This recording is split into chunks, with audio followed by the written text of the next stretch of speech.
Mais d'abord, on va faire du tourisme. Oui, tout à fait. On va partir pour notre saga de la semaine. On vous propose une visite d'un château pas loin de Chablis, en Bourgogne. D'un monument à l'autre, de l'Arc de Triomphe au château de Tanlay. C'est une merveille du style Renaissance, construit à partir d'une forteresse en 1550. Mais sa particularité à ce château, c'est qu'une famille y vit de génération en génération depuis plus de 300 ans. Cette rencontre est inédite, elle est étonnante et elle est signée Olivier Delarue.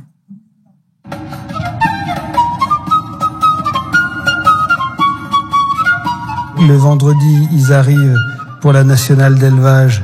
Ils préparent l'installation technique. Donc je note prévoir électricité. Il y a 90 personnes qui arrivent dès dimanche. Conciergerie, il faut qu'on s'occupe de remettre tout ça un peu en ordre.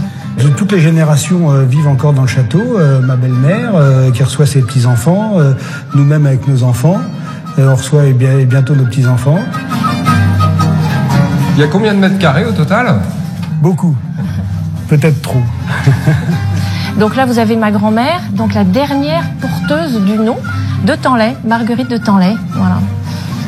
Les titres se transmettent par les hommes. Et donc ma grand-mère était fille unique, donc elle était marquise. Donc moi, je n'ai plus le titre. Mais je pense que au-delà du titre, c'est pour marquer que les personnes sont en charge de ce monument. Là, il y a le premier Tanlay, Jean de Tanlay. Il vaut quand même le détour. Il a une perruque absolument superbe. Ce maniérisme un peu de la main comme ça.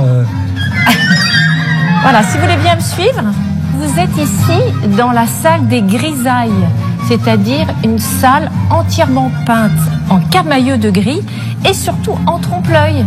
C'était la salle de bal. C'est loin de nous, mais là, on a l'impression vraiment d'être beaucoup plus proche du 16e, 17e, 18e siècle. Donc, c'est vraiment impressionnant de voir que ça existe encore déjà. Nous sommes ici dans la tour Coligny. Cette fresque est assez étrange parce qu'on a pu, grâce à des historiens, retrouver dans les représentations de ces dieux grecs et ces déesses les principaux personnages de la cour de Catherine de Médicis et d'Henri II.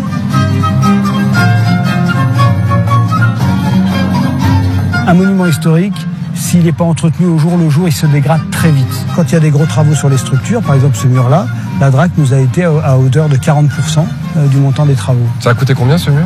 Ce mur a coûté 1,2 million. Vous faites pas de bénéfices, si je comprends bien, sur toute votre activité dans le château ? Ah non, c'est pas une activité profitable, malheureusement.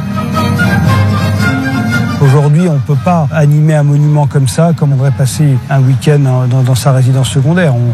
Il y a un gros enjeu sur les communs pour installer des gîtes de très bon niveau avec un site d'accueil, peut-être pour faire de la formation au métier de l'art.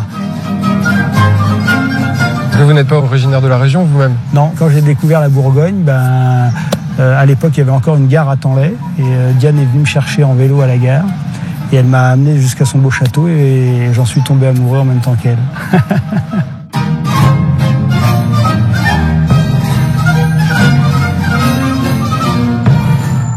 Quel travail, c'est sublime.